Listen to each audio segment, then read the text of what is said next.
واقعہ یہ ہے کہ یہ اس وقت وبا بڑی تیزی کے ساتھ پھیل رہی ہے، اور کچھ اس قسم کی وبا ہے کہ جس کے بارے میں نبی کریم صلی اللہ علیہ وسلم نے اپنی ایک حدیث میں ارشاد فرمایا تھا کہ جس قوم میں فحاشی بڑھتی ہے اس میں ایسی بیماریاں پیدا ہو جاتی ہیں جو ان کے آباء و اجداد نے، ان کے اسلاف نے پہلے کبھی سنی بھی نہیں تھی۔ اللہ تبارک و تعالیٰ اس سے ہماری حفاظت فرمائے۔ ایسے موقع پر جبکہ وبا پھیلی ہوئی ہو تو اس میں اللہ تبارک و تعالیٰ کی طرف سب سے پہلے تو رجوع کرنا چاہیے، ہم سب کو اپنے گناہوں کی معافی مانگنی چاہیے کہ ہم سے جو گناہ ہوئے ہیں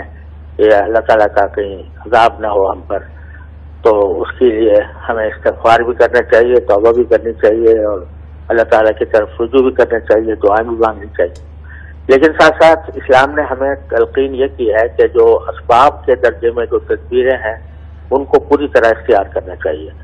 اور جتنی احتیاطی تدبیریں ہیں وہ اطباء کے مشورے سے یا ڈاکٹروں کے مشورے سے اس کو ان تمام تدبیروں کو اختیار کرنا چاہیے۔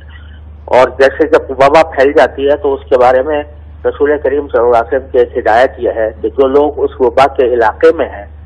وہ باہر نہ جائیں اور اندر والے اندر رہیں۔ ایک تو آیت کریمہ لا الہ الا انت سبحانک انی کنت من الظالمین، اس کی کثرت کی جائے،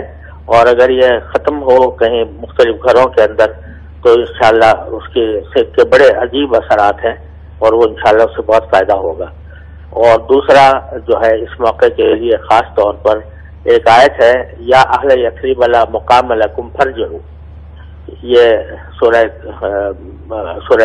احزاب کی آیت ہے، یا اہل یثرب لا مقام لکم فارجعوا، اس کی بھی اگر کثرت کی جائے تو انشاءاللہ امید ہے کہ وبا دور ہوگی اللہ نے چاہا۔ دیکھیے جہاں تک عمرے کا تعلق ہے، کیونکہ عمرہ کوئی واجب نہیں ہے، فرض نہیں ہے، تو اس واسطے اگر سعودی حکومت نے اس کے اوپر پابندی لگائی ہے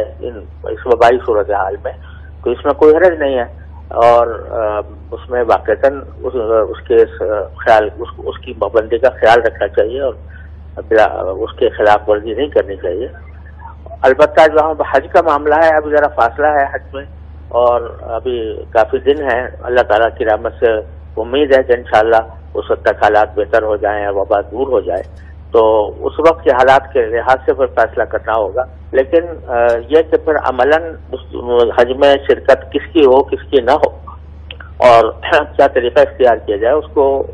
اسی وقت طے کیا جا سکے گا، ابھی اس کے بارے میں کچھ کہنا مشکل ہے۔